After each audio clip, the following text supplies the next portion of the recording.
This is the final session of the week, and as I mentioned in this morning's session, it's been a crescendo all the way along, and we've now reached the grand finale.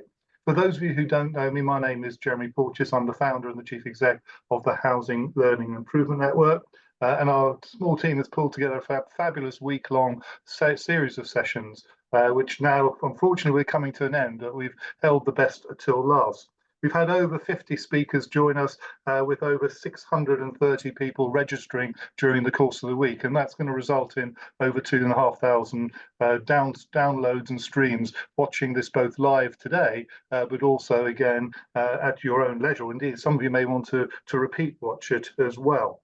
And as Sally mentioned, please do use the Twitter handles or X handles and hashtag HousingLIN Summit 24 if you have any comments or want to post any observations from all of the excellent speakers and our chair, Lord Best. If you'd like to know a bit more about each of the speaker, there's a full bio and details on our microsite or on the website.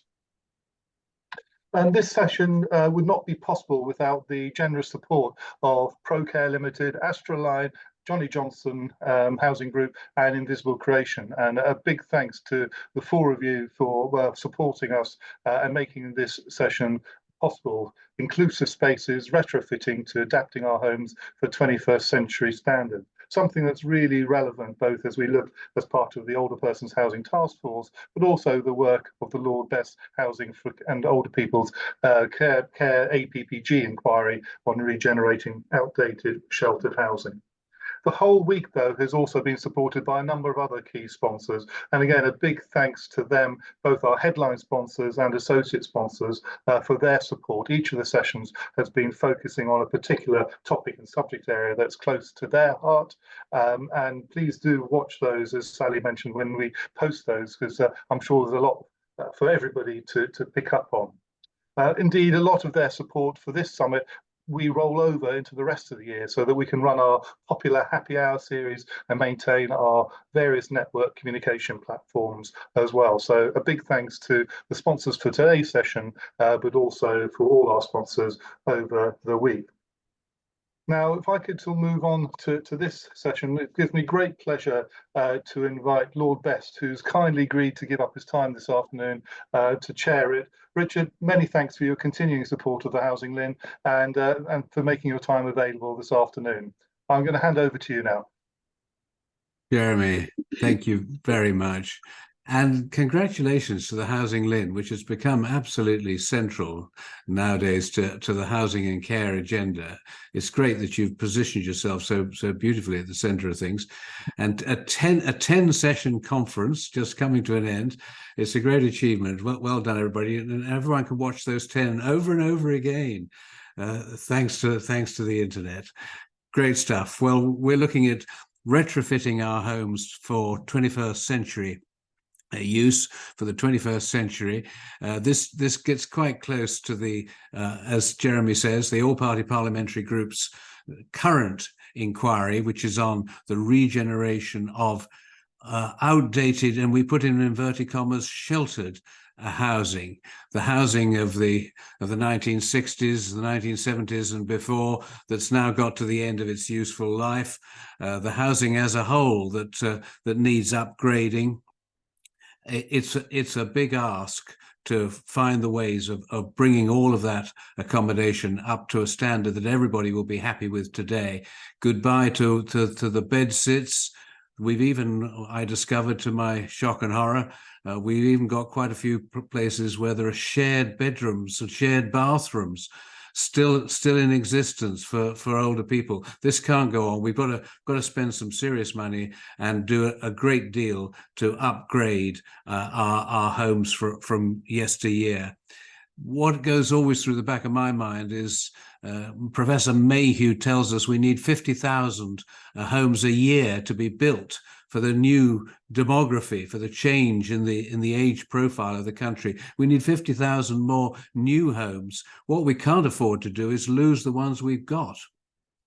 And it will be an awful shame if we're gradually running down the stock of older property, demolishing it, selling it, not using it for older people just the time when we need to build far more new homes than we have done for years. So it's really important that we do invest now in the existing stock, which chimes with the way that Homes England is now beginning to think of its investments, not just trying to get the 300,000 new homes, but also how to care for the properties that are already out there and do need a refreshing now, do need bringing up to speed. That's not just about mold and cold.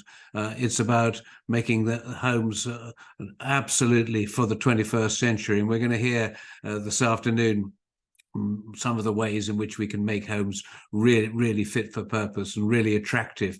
We don't want hard to let older people's housing schemes at a time when there are so many older people for whom proper retirement accommodation, homes for later living really are important and really could make an enormous difference to their lives. So with that backdrop of the need for massive, I'm afraid, investment in the stock we've already got and the absolute avoidance of losing what's already there at a time when we're not building enough and when we know we need to be building so much more, I'm going to go through my list of excellent speakers, starting with Joe McLaughlin, Managing Director of Astraline, which is part of the Johnnie Johnson Housing Group. And Joe, you're first off. Tell us about adapting homes to be fit for the 21st century. Brilliant. Thanks very much, Richard. Okay, so just bear with me one moment.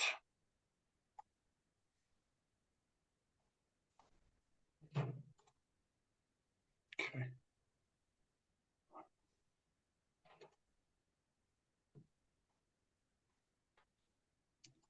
Mostly expenses forms, I see. Well spotted, Richard. And WhatsApp messages. Hold on. Sorry, just bear with me one moment.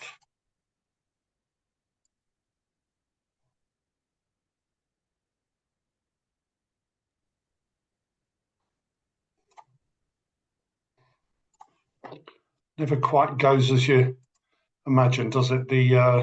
We just did our sharing just before we started, so I've just got to close a couple of these windows down here, and then I will be with you. Okay. Sorry, 1 second. I think it's just to do with how I'm sharing. Right. Okay. Right, this should work now. Okay. Right. There we go. Like to create a bit of dramatic tension. So, okay. Great. So thanks very much, Richard, for that tee up. So I think where I'm going to be coming from today is very much talking about something that, you know, in our sort of discussions, really, not just about the fabric of the building, but actually about the service that goes into the building, but also very much in the context of the digital switch. So anybody who knows me will know that I'm always talking about what's happening over the next few years in relation to the end of analog. But I thought I'd just start by really sort of setting some context. It picks up some of the stuff that Richard has just described, really, about how we have this aging population in the UK. We're not alone in that. Other European countries and other developed countries have the same issues as well, where we have this rising median age of the population and increasingly larger proportions of the population in older age groups. Life expectancy has been increasing, and what we do see is more people living longer, but living with multiple conditions, what we call comorbidities. But more recently as well, we've seen some impacts in the other way, communities being particularly disadvantaged by the pandemic, and that actually leading to some reversal in life expectancy for some communities. And it's very much some of what I'm going to go on to talk about in the next 15 minutes is the work that we've done within Johnnie Johnson how we've really looked to invest in the services, how we've looked to replace the analog equipment in the properties, this retrofitting that we're talking about here, replacing analog equipment that's in the fabric of the building, replacing it with digital technology. But then I'm going to go on to talk about the work that we've been doing with Dunhill Medical, which is very much looking at some of those cohorts, those older cohorts that have been impacted by the pandemic, and the work we're doing with those communities, and the living lab that we're creating within one of Johnnie Johnson's schemes, where we've made that retrofit investment, where we've done a lot of work with our residents there, and we've upgraded all the systems to digital. So without further ado, I'm going to move through my slides here. So yeah, as I said, so the Dunhill Medical Trust has funded us for a multi-year research project, which we've been doing with the University of Sheffield, with Johnnie Johnson, and with various technology companies that we work with. And what we've been looking to do is identify the current and future care and support needs of older adults from diverse backgrounds. So we've got an increasingly diverse population in the UK, but increasingly aging population. We thought it was really important to look at those communities, look at what's happening within those communities, to help how we could think about how the homes of the future, the homes that we're currently retrofitting, can better provide and better serve the needs of those people. Because I think one of the things that we've been really conscious of from a Johnnie Johnson, from a specialist independent living provider perspective, is how better designed services, better facilities, and more digital technology actually leads to greater retention, resident retention. So less churn in properties, less turnover of properties, which means that we're keeping people at home, independent in their properties, but keeping them there for longer through this type of investment. So I'll come on to talk more about what we've done around the Living Lab, but I'm just going to start by saying this is really a kind of overview of our research and the various functions and ways in which we've approached the research that we've been doing. And I'm particularly going to talk about in this presentation about the development of the Living Lab, but also how we see a Living Lab and the type of work we've been doing with Johnnie Johnson as a bit of a model for other associations to look at and think about, is that something that they could do? Is it something that they would be interested in using some of the outputs that we've got from this to develop and improve some of their own schemes? We've been we've set up a residents panel on our research project, so they're residents selected from within Johnnie Johnson, and we've also got an advisory panel. We're happy to say that we've got HousingLIN representation on that advisory panel. We've also got the TSA, and we've got a number of other specialist people like Charles Lowe and others from the sector who are helping to guide and oversee some of the work. But as we've been looking at emerging technology, we've been doing quite a lot of communication out to our residents and to our groups about what we're doing. So I'm going to show you a little bit of AI that we've been using to talk about how we've also gone out to some of those communities that I talked about earlier that have been impacted by the pandemic, and how we've used information we've got from them as a focus group to feed back into our research. Older adults aged 55 to 80 from minority communities that are marginalized or less represented in terms of their access to health, care, and housing from social housing providers and statutory agencies. The four groups were as follows: a group of Asian women in the Ravensthorpe area, and a group of predominantly men in Huddersfield Mosque, a group of South Asian men in Dewsbury, and a group of Afro-Caribbean men and women in central Huddersfield. Great. I mean, I find it so scary how AI is developing and the capability that we can use with AI. It's helped us on the project to rapidly sort of communicate information out to our various stakeholders and people we're working with. So very specifically, thinking about the journey we've been on at Johnnie Johnson. So Johnnie Johnson, 2 or 3 years ago, redesigned its customer first program to really look at how they could sort of turn all of their kind of work with residents, how they could bring it all together, invest in new colleagues and new expertise within the organisation to really improve the engagement with residents, but also to really drive the uptake of usage of digital technology within our resident and within our resident population. So this kind of gives us a sort of sense of where we were back in 2020 and 2021.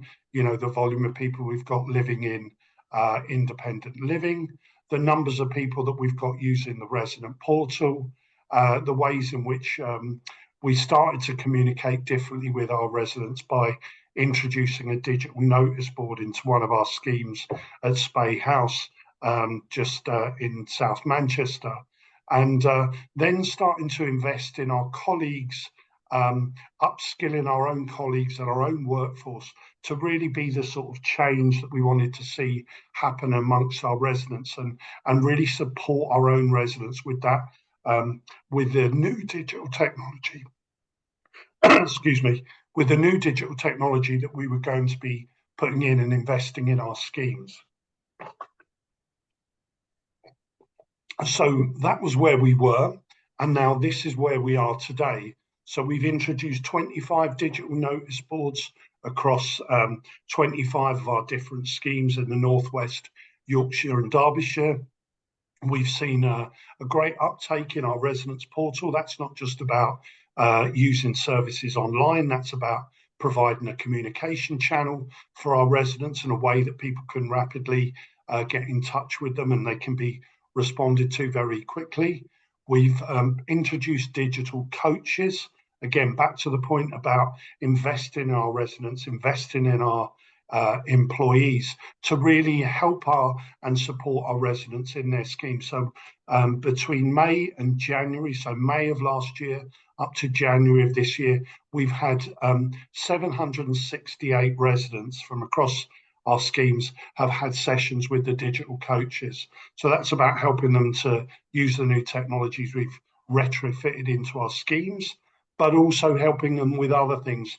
You know, we've seen through the pandemic that being digitally enabled is no longer a nice to have. It's an absolute essential kind of attribute that we've all needed, and people wanting to communicate more with family and friends, and, you know, nearly all services now being online and it being increasingly the case that you have to engage digitally. So we're really pleased with the work we've done and the work that's gone in amongst our colleagues to kind of really engage those residents.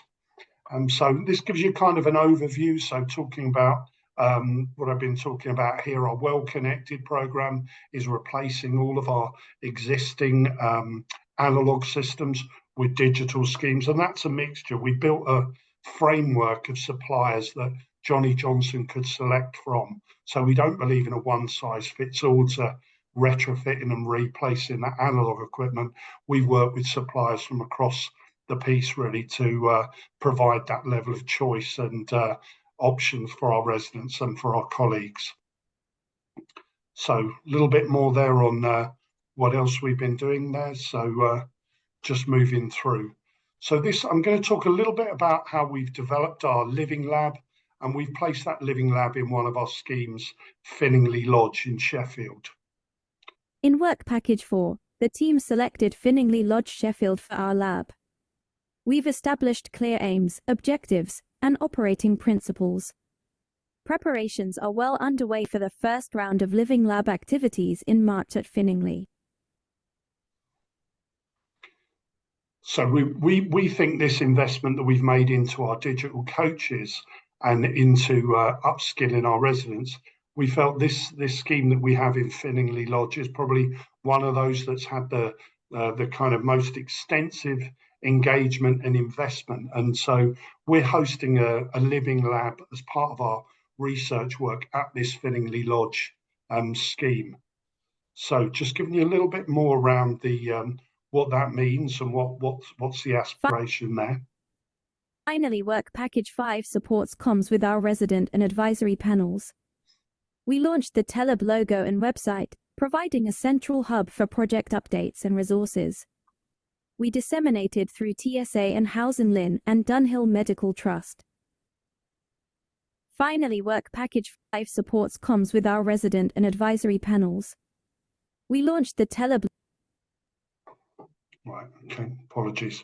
So conscious of my 15 minutes, so I'll just stop there. But just to give you a flavour, really, I think just to summarise, what we'd say is that investment case that we made some years ago about redesigning our services and looking at our customer first programme has really paid dividends for us in the last couple of years, and has really given us a platform to do more research and sort of more extensive work with our residents to really support that.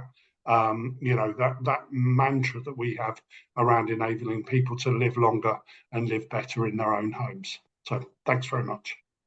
Thank you very much, Joe. Enabling people to use all of the miracles of modern science, that is a great mission, well worth doing. And I don't know that I've ever seen those AI bots busy presenting on your behalf before. That was very special. Thanks very much for that presentation. So moving on, we come to Kirsty Kalonji, Sales and Marketing Manager from Invisible Creations and ProCare, very closely linked up with Johnnie Johnson. I've seen some of the excellent work of Invisible Creations that Johnnie Johnson's been benefiting from. But Kirsty, tell us more. Off mute first. I'll just go share my screen. Is that looking okay? Yep. It's presenting okay. Okay, yes. So yes, thank you. Sorry, Kirsty. Sorry, no, your slides are not full screen. They're not full screen, like this. Yeah, that's perfect. Brilliant. Brilliant. Okay, give me a second because I wanted to be able to that doesn't, because before it was sharing the full screen. That's not sharing the full screen. No, it's not showing the full screen anymore. No. Okay. Because last time that worked. Sorry, I'll just do that again. No problem. If you'd like me to share the slides on your behalf, Kirsty, I'm happy to do that as well if it's easier. Yeah, that would be good. Thanks. Okay. Just same thing again. It worked fine in the worked fine in and then it's not working. Classic. Yeah. One day we'll all be botted and have AI to do this, Richard. Yeah. So if you just tell me next, Kirsty, when you want me to move to the next slide. Okay, great. Thanks. Thanks so much for the introduction. Yes, my name is Kirsty. Before October last year, I was actually writing policy documents for Alzheimer's Society. So that's where I've come from. I was working on evidencing the need for preventative methods to support people with dementia in the home. But as of October last year, I'm proud to say that I'm now part of the force that's actually getting those preventative methods out there. So yes, I am now working with Invisible Creations, which sits within ProCare. And we create home adaptations that support people to live happier and healthier in their home for as long as possible. So what attracted me to the role to move to Invisible Creations was exactly that, is because they are attractive. They are actually, for those who haven't seen our products yet, they are attractive products that are a long way away from your kind of clinical eyesores that have been around the kind of grab rail area of the mobility aid products. So to the next slide, please. So this is lovely Sheila. She is our director, Laura Wood. It's her grandma, and she's the inspiration behind the business. So like Sheila, a lot of people understand that the functional aspect of the grab rail is they get the functional aspect, but what they're not happy with is the thought of installing products that would advertise their vulnerability or make their home look like a hospital or downgrade their property or just look like really just cramp their style. But until now, there really hasn't been any thought of those people and what they're thinking in terms of the current product range and offer for older and disabled people. So a lot of the products are all very functional, but highly undesirable.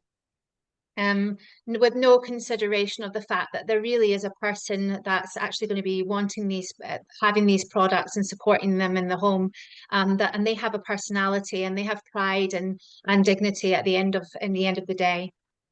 So Laura, our director, she looked at Sheila, her grandma, and she really envisaged a world where we've successfully removed the stigma associated to these kind of mobility products for older and disabled people. And we basically believe that home adaptation shouldn't mean you turn your home into a hospital hell. It should be a positive enabler that keeps you living in your home, in your haven, healthy and happy for as long as possible. So over to the next slide, please. So Invisible Creations began by designing a range of attractive, functional, and dual-purpose grab rails that are what we call grab rails in disguise. So we're not doing anything groundbreaking. We're just looking at just simple design that everyone can use to make their lives easier. It's a toilet roll that helps a toddler get off the toilet. It stops a person from falling, and it supports somebody with a disability to be able to use the bathroom independently. So it's got a toilet roll and a grab rail in one. And in the picture there, you'll see also a mirror, which has a grab rail underneath it. So it's what we call a mirror grab rail shelf. The key difference in our products is that people see the attractive side of our products first, and then the functional second. And that incentivizes people to install a grab rail before that critical point of need. So over to the next slide, please. So why is that important?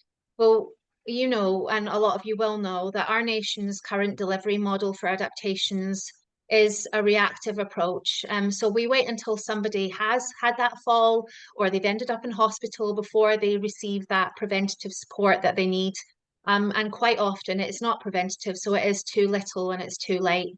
And we know that the evidence shows that it's better to modify the home earlier and reduce that risk of fall in the first place, to prevent people from living in these unsuitable and unsafe homes that lead to hospitalization or, for example, relocation. Yeah, across the country, there's over 1 million people who are 1 million homes that are lived in by somebody who's not getting the adaptation that they need. They're going without, and a third of these people are the age of 55 or over. So it's really important that we recognize that every adaptation is an advertisement. If it's unattractive, then more people will wait until they get it before they get it at a crisis point. So they won't come forward before the point of that critical point of need. And that therefore is adding to that cost of health and care and those poorer outcomes that I talked about before. Over to the next slide, please. And hopefully this will play. It's a clip of one of our customers, Emma, which kind of like illustrates the kind of like the stuff that I've been talking about. It's a really good example of somebody who would rather hold on to door handles or risk falling than get what she calls is an old granny rail installed. So if you try and play that, and hopefully we've got sound. My name's Emma, this is my dog Luna. I used to be a nurse, but gave up when I got bad arthritis. I got the plant pot rail holder because I was on Facebook and there was an advert there from E.ON offering grants. And when I saw it, I thought it looked really nice because I do struggle getting in and out. I didn't want an old granny rail, basically. I think it just makes you look vulnerable and it makes you look old.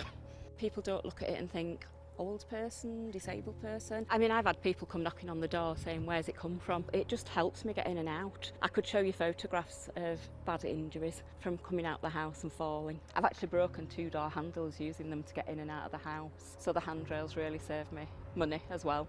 Just got that extra support.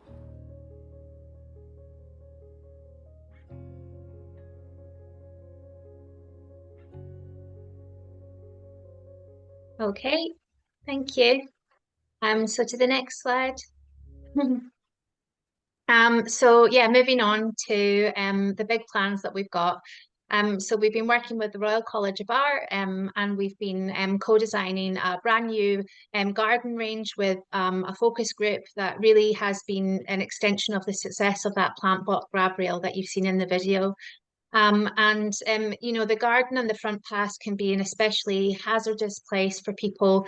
Not only do they cause injury and risk of falls, but a lot of people will just stop even attempting to go out just because of that risk. They know that there's that risk of injury if they do.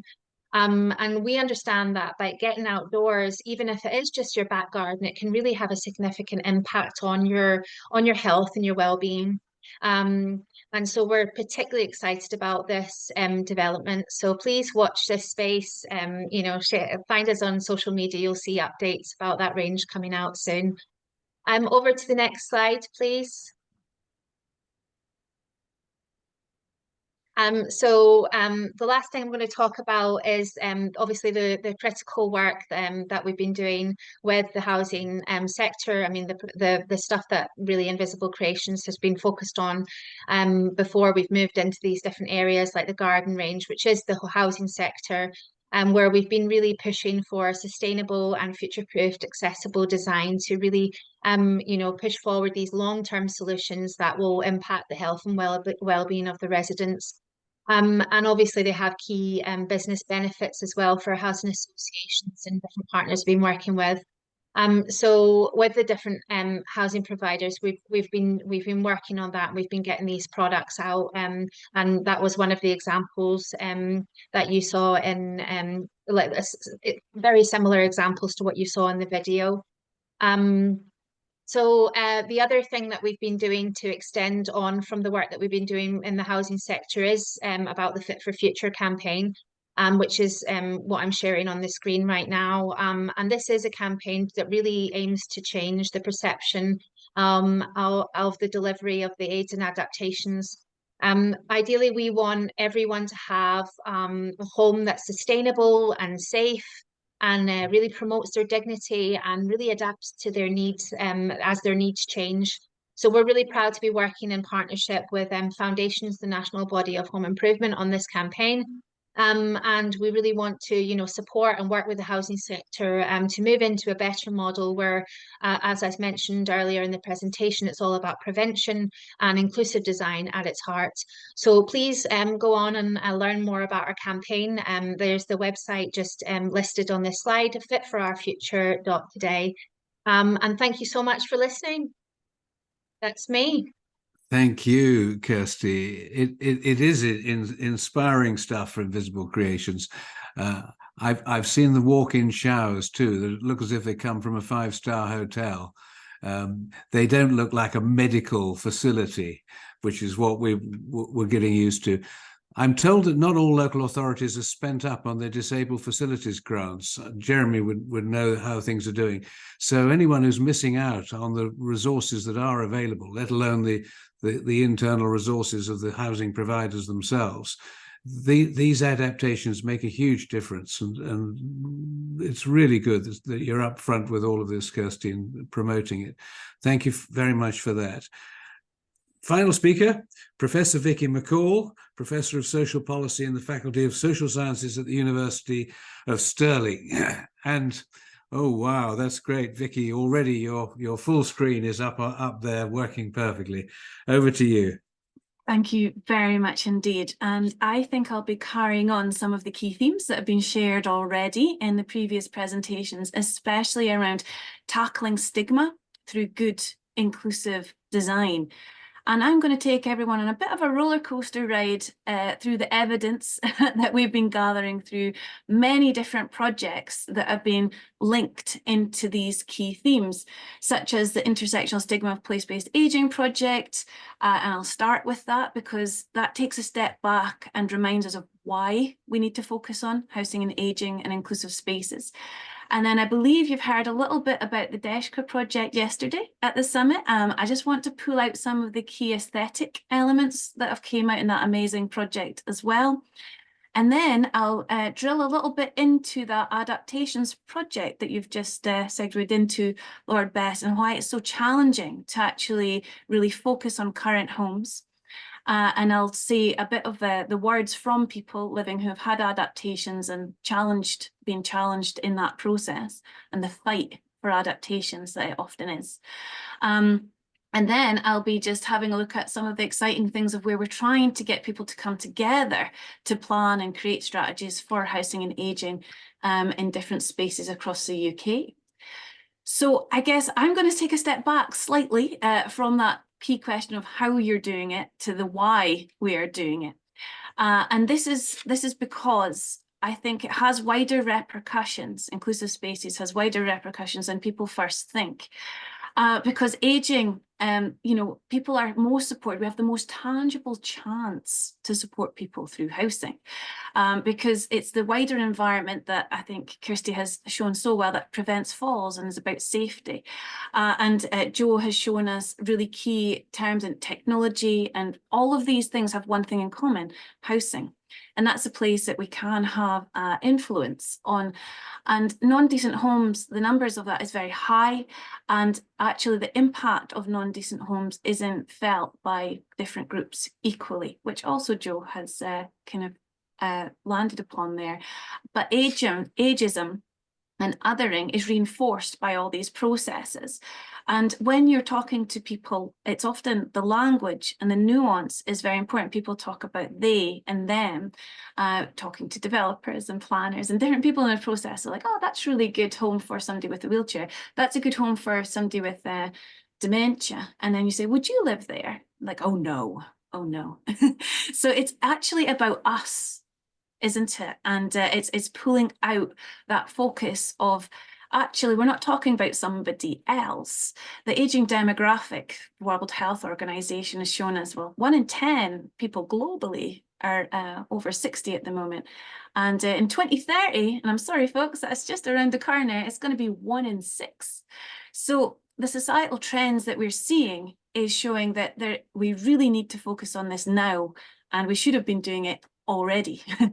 Now, on the point about this not being felt equally, I think societal trends as well, we have to look at the nuance behind that. And in the Intersectional Stigma Project, we're trying to break this up a little bit. And a lot of people don't know that there is an overlap with discrimination, ageism, and othering in terms of place, age, and disability. For example, did you know that nearly 1 in 2, 43% of adults in the most deprived areas in Scotland are disabled? That's 1 in 3 in Wales. And what we're seeing is that there's trends that if you have experienced discrimination due to age or discrimination due to disability, you're more likely to also experience other types of discrimination as well. These things are overlapping and interconnected. I'll not give you too many numbers. Let's go on to the stories. The aesthetic dimension, though, of this inequality is incredibly important. There is a lot of stigma and discrimination sloshing around in society, and that leads to othering. And there's that aesthetic stigmatization that Kirsty has really shown here, linked to the narrative, the language, and the characteristics of the homes and the wider environment of which we live in.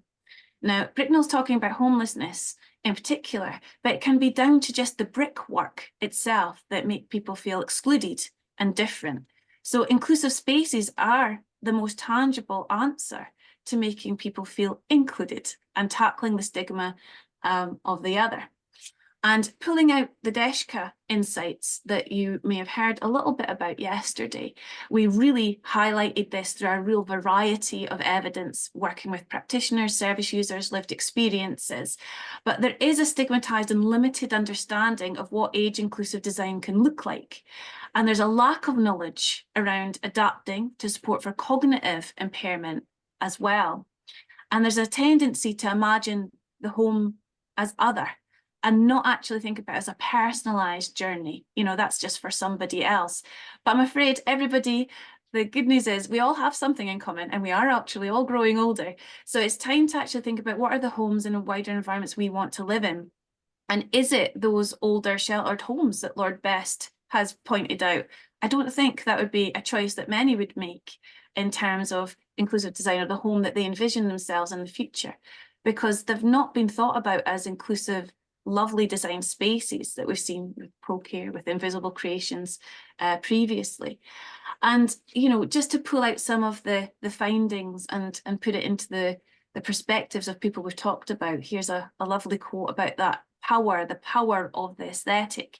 It's like, well, I don't want it to look like I'm an old person, and I don't want it to look like, you know, that I'm different, because it's not a house, it's a home. And people don't want that. Well, I have to say the universal hatred of the white PVC handrail was absolutely universal throughout the UK. So Invisible Creations work with these handrails. I always point to it, because actually it is about what would you have in your house that makes it feel included and different and safe, and makes you feel safe and pride, and increase that pride. And with Deshka, we've been doing VR scenarios, building up inclusive design elements through using technology, because making it tangible and visible and hands-on really brings it alive to people, because aging is actually a really difficult thing to get a handle on. The numbers that I shout out at people is like, it doesn't mean anything, it's out there. It's taking the step to make it more personalized and show the design. People don't know what they don't know in terms of what is out there and what they can do within their housing and the processes that support.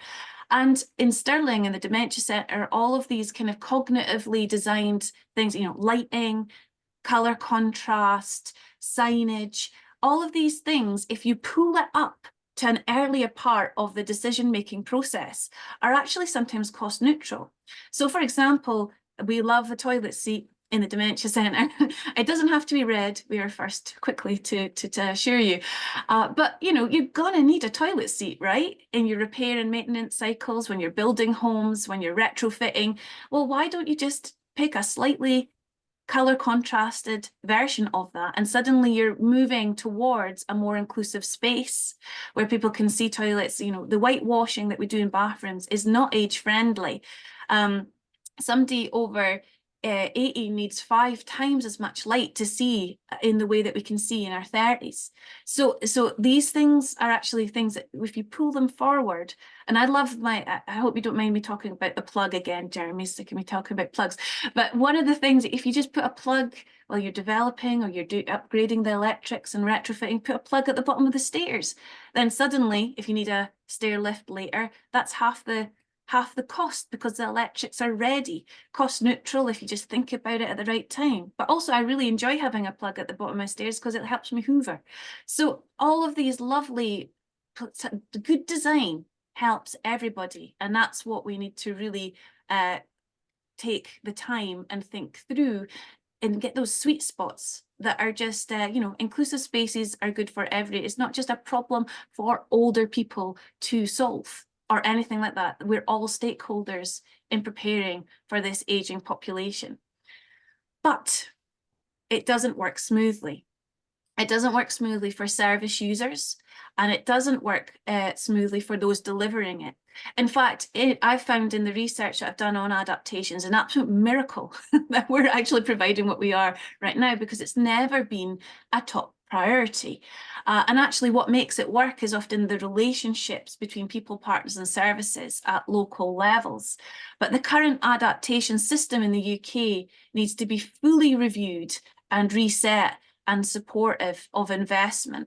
And it really needs to be brought up in terms of that key investment area, because development's important, new build is important, but it's an absolute pebble in the ocean in terms of getting future-proofing for an aging population, because most people are going to grow older in the homes that exist already. And it's also a little bit more sustainable to focus on upgrading current homes or current elements. But I've been in a lot of these homes and they do need upgraded. We need a UK-wide home upgrade investment programme in terms of adaptations if we're really serious about having homes that support our health and well-being as our health needs change. because we mapped all the barriers. You're not meant to read this, but it was just to go, whoa, there's a lot of barriers to making this go smoothly. And that starts from the needs awareness, information, advice, assessment, funding, design, delivery, and evaluation and performance. We need to really look at the elements of where do actually people find out about attractive design, how does it to the contractors, to all of the processes that support changes in homes in a way that empowers the people in those homes as well. But in interviewing experts in this field and delivery, you know, this is just one of the examples. Don't know if I wouldn't call it a landscape. It's massively potholed, filled with obstacles, blind alleys. It's confusing. We find it confusing, and we're the so-called experts. So that's the lay of the land of what this looks like. So if the experts are confused, how do service users get their heads around how they can upgrade and future-proof their homes? And in talking to service users and older people, the adaptations process is always seen as a fight. It's always seen as something that you have to wrestle in terms of support and advice.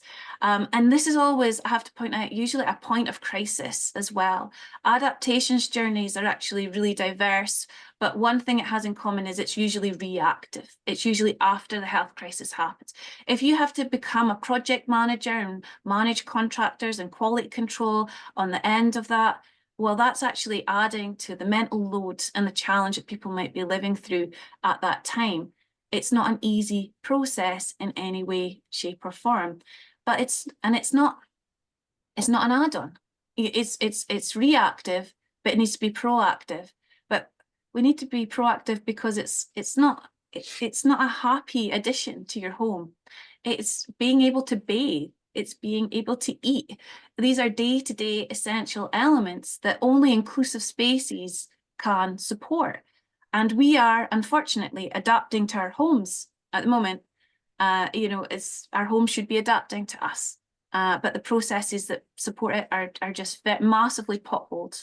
Postcode lottery, a different way of doing things at every turn. Very, very confusing.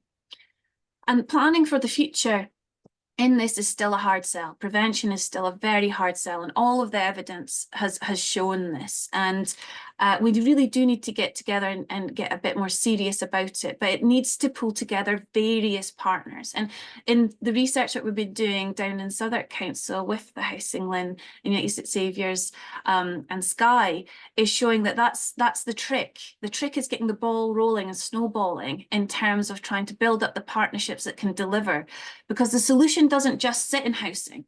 The solution sits in social care and health, and bringing all of these elements together for a shared vision. And we've been working on trying to get modes of doing this together, you know, networking, partnership working, promoting these through different strategies. And in our research, which was looking at housing and ageing, we found that it's because people are looking down and dealing with the immediate chaos, they're not getting the elbow room for the strategy talks, for the creative spaces that let people look much further into the future. So we piloted what was called a serious game in Southwark, and we brought the housing, the health, and the social care folk all together, the decision makers together. And you know, the game was just the mechanism to snowball the discussions, and it's called Hope Town, and you play it into the future. And it's really interesting when you get people to face the consequences of their decisions, which nobody has really done because aging is such out there, it's so intangible. So, but when you make people think, right, okay, 4 years' time, what are the priorities after your budget reduces? 4 years' time, you add more people to the board because it's an ageing population. 4 more years' time, you add people with disabilities, a cognitive impairment, all these things. So faced with the consequences of the future gets people to see ageing as a much more real process, and the fact that you have to work together. And the magic was happening when you get people in the room together, like, they start swapping email addresses, like, no, we can make this more efficient, we can work together. And a shared vision is a very powerful thing at the local level. So inclusive spaces need an integrated solution. We have the power to overcome stigma, discrimination, and ageism when we prioritise inclusive spaces in the housing, health, and social care realm. what we found in Southwark was housing is the ripple in the pond. Throw the pebble in, and if you get the housing right, it all just spreads out and snowballs from there. And the opportunities, the tangible opportunity to really future-proof for society sits in that space. So this is our Inclusive Living Alliance that HousingLIN are co-eyes on ISPA, and everybody's very welcome to join it. But you can notice there's a few people in this in this room already here, because this is the key, this is the solution. If we start thinking about accessibility and flexible spaces earlier in the decision-making process, we have a much better chance for future-proofing for this ageing demographic. Thank you very much, everyone. Wow, Vicky, that was an awful lot of stuff. Sorry. Absorbing that is terrific. But we have got time to unpack some of your things, and we've got a bit of space till closing time at 5 to 4. Let me just start with 1 or 2 responses to Vicky's tremendous presentation. Instead, did they really play the game at that speed? My goodness, everyone moving like lightning. The game looked terrific. It's very fun, and it's about the paradigm shift, isn't it? So you get developers in the room, you get policymakers in the room, service providers and community representatives, and then you mix them up. You make them take the different perspective in the room and work together to different solutions, and get them to find out, you know what, we're all on the same team, by the way. We're all actually in this to improve the well-being of people on the ground. One of the ways in which people can find the answers to all their questions and get their adaptations done and see the options and understand it all is through home improvement agencies. And I saw you've got a couple of Scottish, well, you've got a Welsh one and a Scottish one, I think.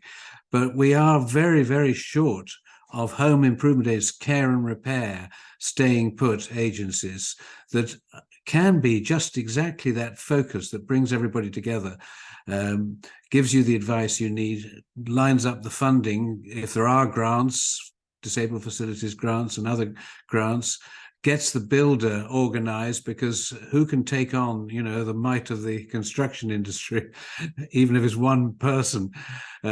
You need an intermediary to do all of this. The Centre for Aging Better recently came up with a report where that was a kind of core conclusion.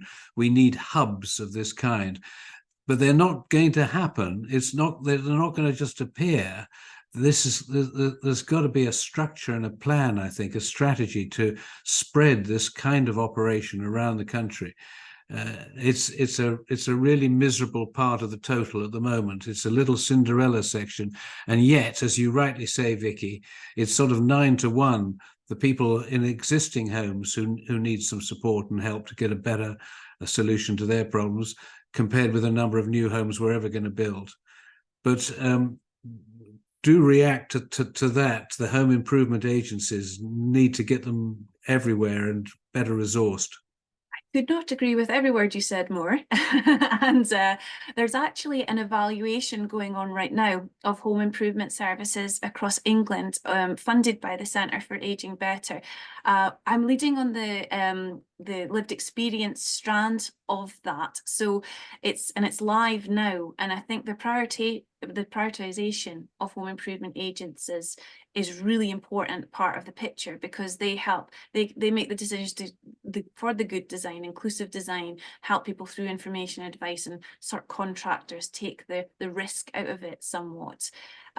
So I'll put a link on with that as well if people would like to hear more about the home improvement agencies evaluation as well. Yeah, thanks. Here, Richard. I mean, I think at a national policy level, I think many people in this sector were disappointed that the recent National Disability Action Plan dropped a lot of references to things like the disabled facilities grants, didn't highlight improvements that could be made in the home for future accessibility and adaptability, in particular issues around building regulations.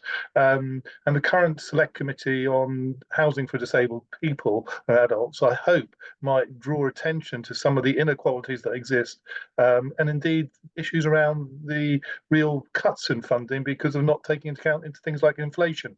So again, I think from a policy perspective, the information we've heard from Vicky, Kirsty and Joe all lend weight to providing the evidence why this is really an essential part of not just our new build, but also our existing stock, and making sure those homes adapt to our needs rather than adapt. Yeah. Yeah. Okay, well, I've gone to the Q&A box, and there's one or two questions in there. Let me take a one that's short enough to read quickly, from Louise Oakley, who says, is there a handy list of the quick wins, low-cost design solutions that could be shared with development and asset management teams to get them on board with thinking about inclusive design solutions? A handy list of quick wins and low-cost design. Yeah, I think, Kirsty, that one's for you.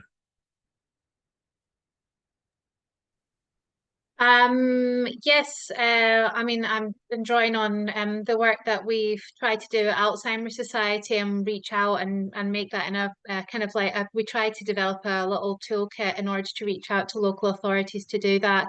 It's not particularly when Invisible Creations remit as a business to be developing that kind of like specific kind of toolkit just for local authorities. But I think there's something to be said about, I guess, building on from what Vicky said, is about businesses, different organisations working together. And I guess that's where it came to, which is why we've come to the campaign and why we're working with the National Body of Home Improvement to really communicate the need for those adaptations better. So I guess the answer that we've identified that, and that's why we've come up with the campaign. And I guess as part of the campaign, we will be doing aspects about this and probably maybe a bit more exciting in terms of videos and stuff like that as well going around with the campaign. But I'm not sure entirely what we've got in store, but I'm sure watch this space with the campaign. Please do follow what we're doing. And obviously we, like there will be more than just us working with foundations as well too. And what we did, like working with Francis and foundations, we very much were trying to pull together the most helpful methods of communications to speak everybody's language. It is a difficult thing to do. I don't know, Jeremy, if you've got something to say about that. I know you've got a lot of experience in trying to communicate to the local authorities, probably a lot more experience than I do, and it is a very difficult thing to try and get it right for absolutely everybody. We can only keep trying in many different ways, as we have done and we try to do continuously, and that's what HousingLIN's all about, isn't it, Jeremy? So yeah, we do, and we posted a link to our inclusive design resources. We curate a dedicated page, but I'm aware that Vicky has also produced some fantastic resources as well, specifically some work with Stonewater on design, low-cost design, not just high-tech design. And Vicky, I think there's also the refresh of a toolkit coming up from memory from our project board meetings. Perhaps I can defer to you on this one. That's right, Jeremy. So the first project on tackling stigma, we're developing an inclusive living toolkit, it's called. We've actually got an army of community peer researchers out there right now gathering evidence of what works and what doesn't work in these low-cost solutions that really make a difference to people's lives. And that's in development with the Inclusive Living Alliance. But Jeremy also mentioned the Stonewater and Longley Foundation project on technology, and that was a really important one. It was over 2 years. We thought it was going to be kind of fancy digital technology, but we interviewed people first and just said, what's difficult about your lives, what's easy? Then we had a co-produced set of technology solutions, and then gave them that technology and then asked how it went. And it was the small things like jar openers, kettles, that make the biggest difference in people's lives, and really challenged our understanding of technology. And again we see it's the small interventions, low cost interventions, that make this amount of impact in the longer term. And often those are dismissed, but it's an area that we could definitely develop more insight to. And you're never going to be 100% inclusive. Nobody can, because it's person-centered and quite bespoke and individual in terms of a journey. But it's not an end goal if you think about it like that. It is a journey. So even if you can make decisions that are 10, 20, 30% along the line and going forward into inclusive spaces, that's really just as long as it's going in the right direction, and you can start very small. Yeah, and in all of this, Sheila Peace points out that we need to take on board cultural diversity. There are some big differences in what people need and what works for them. A good point. I think Now, Joe brought some of that out in his presentation, Richard, didn't he? In about cultural, Huddersfield, I think you mentioned, Joe. Yes, Jeremy. Yes, so we had 4 focus group sessions with probably about 10, 15 people at each session, one in a mosque, one at an Afro-Caribbean centre, one with a group of older women and men in another community centre. And I think one thing that's come through from that is that, particularly say with Dunhill, they've said that they're not seeing perhaps enough of that. And what they've described to us is the way in which you can engage those communities, but how do you access those communities? So we work with a specialist consultant that had already done quite a lot of work, a guy called Corsa that had done quite a lot of work with Kirk Lees, looking at the housing list and looking at disadvantage and lack of access to certain communities to the housing needs list in Huddersfield. So we're in the process of writing up the outputs from that, but certainly it was really fascinating what was coming through from that. But I think we've kind of gathered those insights and we're looking how we can use that type of information and think about how we can better design our living lab. But that's definitely something we're going to, publish more on that as we go through the research. But I was just going to say a little thing, Vicky, I know you and I had talked about catching up on things, and I just think there's some of the work that you're doing and some of the work that we're also looking to do with and currently doing with Sheffield. There's a real opportunity for some playback, I think, between us about the different things. So I definitely will follow up. I know we've been planning to do that, but let's do that and sort of share the learning and kind of resources that we're both developing here. So great, but thanks, Jeremy. Well, there's loads of stuff in the chat box from Sally, lots of source materials, well worth people picking up from that. There is a question about all this. When and where will the slides and recordings be available? Just Jeremy or Sally yourself, will everyone get It's just posted, or Sally may have posted. Sally, can you just answer that? Yes, certainly. We'll upload everything to the microsite for each of the 10 sessions, and you'll also all be notified when that is accessible. Great. So other issues that we haven't yet covered. I just had one thing about your very strong emphasis on making places inclusive, Vicky, and getting rid of the old stigma and who wants to go there, that's not for me stuff, which puts so many people off any kind of provision for older people's housing. And one of the issues is it's all for rent. It's all for poor people. 75% of those over pension age are homeowners.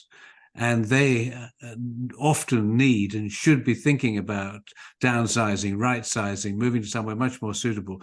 But there is a stigma attached to social housing provision, valuable and infinitely valuable as it is. And one of the ways of overcoming that, I think our previous report from the All-Party Parliamentary Group was on shared ownership for older people. This is for older people who can't afford to buy the place, but can afford to move in by selling their property and using at least most of the proceeds to buy a share, so that you've got homeowners and tenants mixed together in the same development without any distinction once they get there between them. And that does take away that stigma that it's this social housing is just for poor old people. One of the reasons why we put sheltered in inverted commas in our title. I chaired the Hanover Housing Association for years and years, and I used to ask groups of residents to give me a couple of things that you think we should change here at Hanover. And one was drop the word sheltered. Stop talking about sheltered housing for the over 55s, for goodness sake, drop that. And the other thing is no more red cords. And this is very much about inclusive design. Red cords hanging down in the bathroom, reminding you night and day, of a medical emergency. Fortunately, technology means you can carry your alarm system around with you, you know, very discreetly. Oh, get rid of those red cords. People hated them. But more points from my colleagues, and more indeed from the chat box. Yeah, on cultural needs, says Sally. Work with Abdul on this research into South Asian communities in Kirklees is worth looking at. They've done a lot in Kirklees on this. That's good stuff. That's Abdul Ravat from Abbeyfield. That'll be. Now, more points from colleagues. I was going to jump in there, just Yeah. about your point with the sheltered housing and just how that links to the importance of language and perception. And there's usually a big gap between the perception of what a home could be, especially social housing, to the reality. And our research has shown that homeowners like to be homeowners, and actual social renters like to stay socially renting. People get comfortable in the models that they know. And there's a real indication that we need to be a little bit more creative now if we're serious about getting about opening up the options for us in older age. And there is almost no focus, systematic focus, in terms of looking at general needs housing for aging, you know, and just for changing health needs. And I think if we were really serious about tackling the stigma around sheltered housing, focusing on that diversity of community, Lord Best, that you so eloquently just kind of noted there, is important. But the solutions often that's sold to me as well is design ones, is integrative design, and just making sure that it doesn't look like a hospital or institution. Who would want to live in a kind of institutional type setting when it's very hard to make that your home, not a house? Absolutely right. Can I just come in here? I and just be honest to say that I've actually installed invisible creation products in my home. They are absolutely fantastic, and I think as Kirsty sort of shared, you know, that sort of lack of institutional feel, but they are also just good products. And I remember 20 odd years ago, I went to Japan to understand what inclusive design was, and they didn't want to make it a special need. It was, I think, as Vicky said, it's just everyday living. So I perhaps I'm now I've hit 60. I'm a good advert for you, Kirsty. There you go. Janet Sutherland's put a point in the chat box. She says, as it's unlikely that home improvement agencies will ever get the funding they need, how do we create reliable online information which could be made widely available for homeowners and others, information on how to access grants, or for those who will fund their own works and adaptations? How do we get online the stuff that everybody needs, even if it's my son or my daughter who draws it to my attention online? But we need somebody preparing and making that easy to follow and understand. Who's going to take responsibility for that? This is a bit beyond the HousingLIN. Yeah, I can come in on that. I mean, I think it very much links to the really positive stuff we're seeing online right now around reducing the stigma around aging, just generally. I think there is a big tie-in between like asking for support and feeling like you're asking for really undesirable support that's making you, like as Sheila said in Emma said in the video that I showed, that makes me look old, something that makes me look old. People are still using the language that looking old is a negative thing.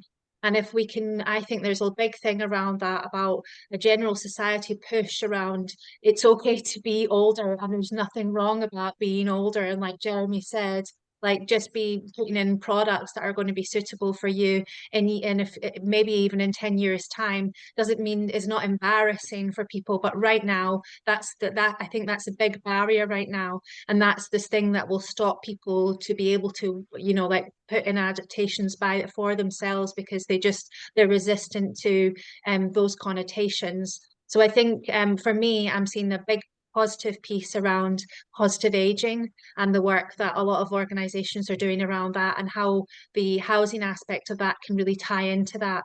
And you know, and then obviously all the kind of like positive stuff around inclusive spaces and inclusive, being inclusive and accessible to absolutely everyone. I think the only way is we are going forward in that field. It's just taken a while, but I think that's the stuff that everyone just needs to keep on plugging, and eventually we'll get rid of that stigma. And one of the quotes that, I don't know if you read the quote in my presentation, it was about, you know, it's not a weak aspect to ask for help. It's actually a strong thing that will allow you. Asking for help, it actually only helps you to remain strong. So that's very much what I see, is that if we can get into that and we can plug into that, that's the way where we can really combat that. And it's a mentality thing, really. Absolutely. No, really well put. Can I jump in there as well? Yeah. It was just about, well, nobody thinks they're old. Nobody thinks they're old. Whatever age you are, older is 10 years older than you are. so it's really hard for people to decide or ask for help, because they don't, feeling independent is actually the most predominant element. And what we need is our spaces to subtly do that without having to, you know, ask people to. It's a really tricky, and there's cultural barriers towards it, and the information and advice element doesn't help people doing this independently, because you need to firstly know the language of which you're using. People don't even know the word adaptations, you know, and or the different words that we might use in terms of what's out there. And then once you do know the word, to go and independently find out what you need, it might not sit in the same place everywhere. Some local authorities have it in their disability pages, but it's very rare somebody might even identify as disabled, so they might not find that information, or it might be in their social work pages, or it might be in the housing pages. There's no rhyme or reason or where that help would be. And then what happens, the repercussions of not having good information or advice or support, is that you can do the wrong thing, so just by accident. So you might be very well meaning, I'm going to put a wet room shower in my bathroom, I've had a diagnosis of Parkinson's, I know I need this for the future and things may progress.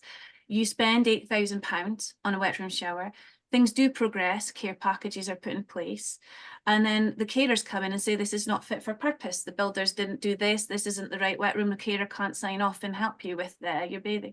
So then that whole thing gets ripped out, and then the local authority have to spend £10,000 putting in another process, because now they're in the system.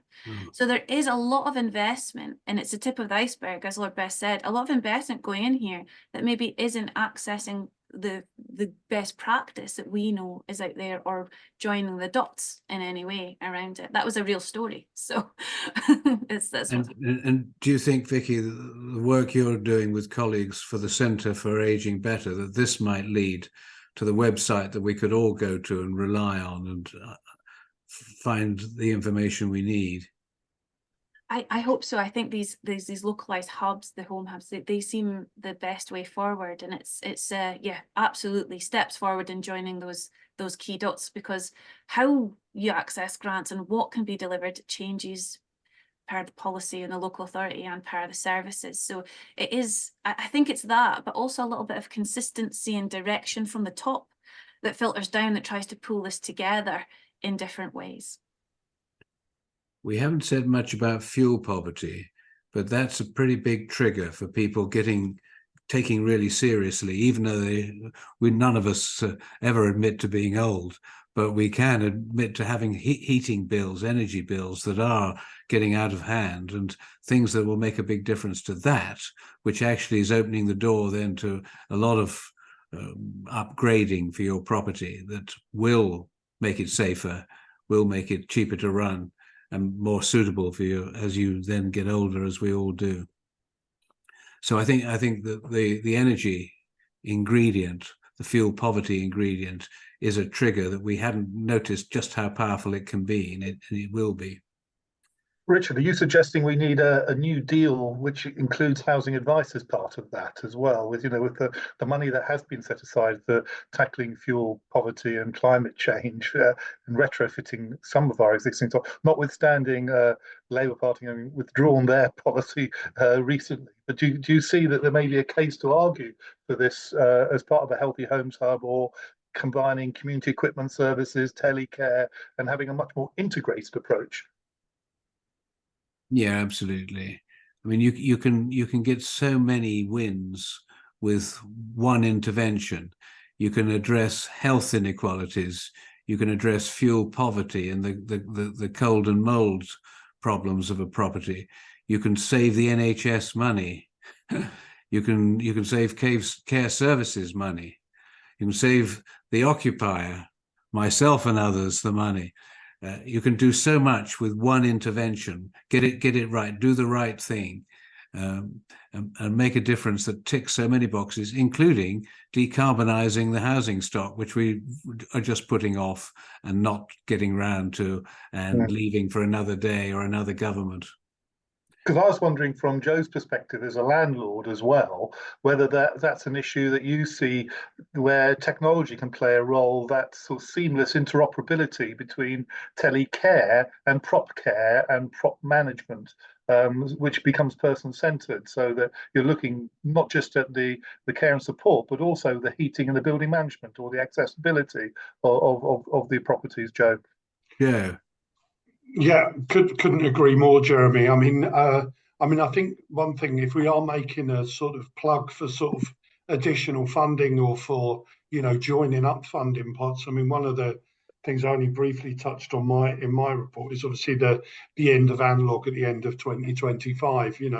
And where we are at the moment, we've only got, I think, around 20% of housing associations, or 20% of stock has been converted and is digital ready for that end of analog. And we've got, just over, what is it? Yeah, coming up 20 months really to do the rest of the stock, and make sure that all the equipment that you're talking about, say PropTech or telecare within schemes, will still be operable after the end of 2025. So we are kind of looking down the barrel of a gun on that. But yeah, I agree, Jeremy. And I think the thing around interoperability, and the thing that we've done and are doing in the Living Lab, is really trying to set some standards and some minimum standards, I guess, around products and emerging technology, that it's both inclusive, but it's also has that capability to be joined up to other systems, and it will work with a range of different suppliers. And we have got a few, interested parties on board who are working with us around that. But yeah, absolutely, things have to work together, and they have to be usable by residents. Otherwise, you've just got loads of disconnected pieces of technology in the home, which really just more complex for people to operate. So yeah, totally agree. And Joe, I'm thinking sort of through the eyes of board members of a social housing provider. What sort of cost are we looking at to get the basic ingredients, the great switch from analog to digital to the new age? An average, what we would have called a sheltered housing scheme, a retirement housing development, 35, 40 units. What kind of expense are you telling me I've got to now go for every development?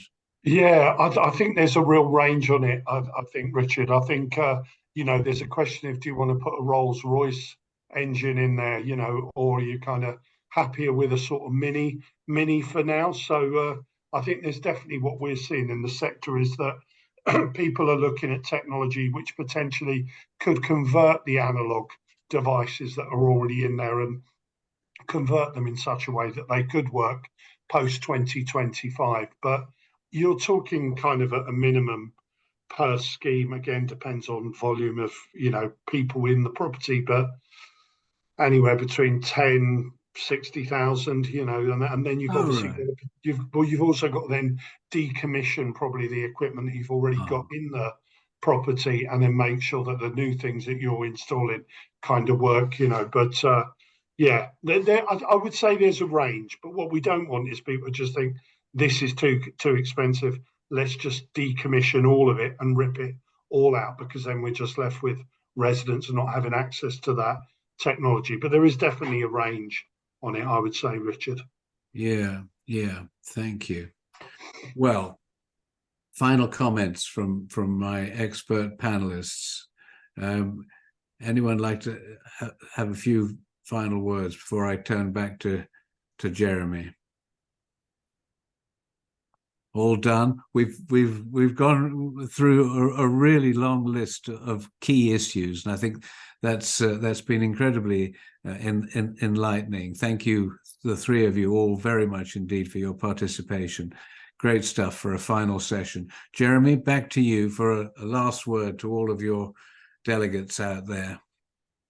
Well, Richard, on behalf of the HousingLIN, can I also personally thank you for hosting this afternoon's session. It's been a really interesting, stimulating and insightful debate, but also, you know, assisted by 3 first-class presentations. So thanks, Kirsty, Joe, and Vicky. And can I also thank the team behind the scenes for posting a lot of information up on the chat box, and for everybody who's answered the questions, several of which have also been answered in the Q&A box. So please do have a look at those.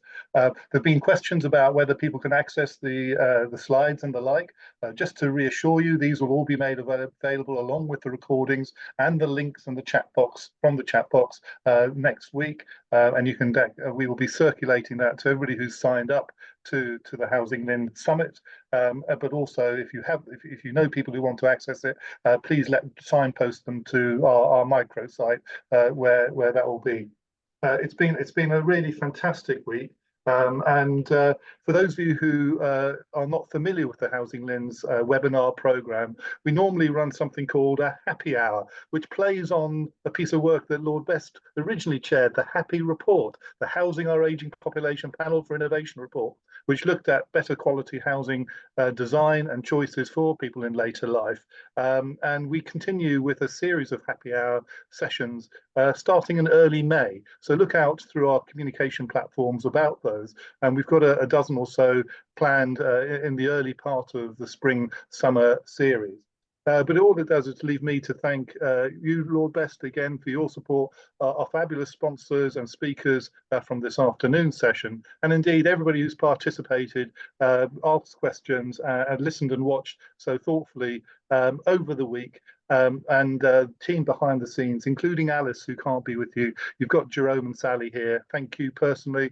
I think we all deserve a stiff drink to do now, and perhaps that's another happy hour that we may have internally at some point in the HousingLIN. But for now, can I wish you all a really good weekend, and please do join us at a future event. And there's one final slide to share with you. Jerome, can you just please put that up? If you've been stimulated by things you've heard over the course of the week, please let us know in the feedback. If you'd like to speak at a future event, please do email us. If you would like to join our small band of corporate sponsors who you've seen today, please do let us know. We'd love to have a conversation about how you might want to work more effectively with the HousingLIN, or engage with us in a variety of our other services that supplement our income to enable us to continue to run our learning and improvement programs for free. So with a big thanks from all of us, and I see a couple of hearts and handshakes. Thanks very much, and see you very soon. Thank you, Jeremy. All the best. Thanks, everyone. Great to see you all. Well done. Bye now. Bye. Bye.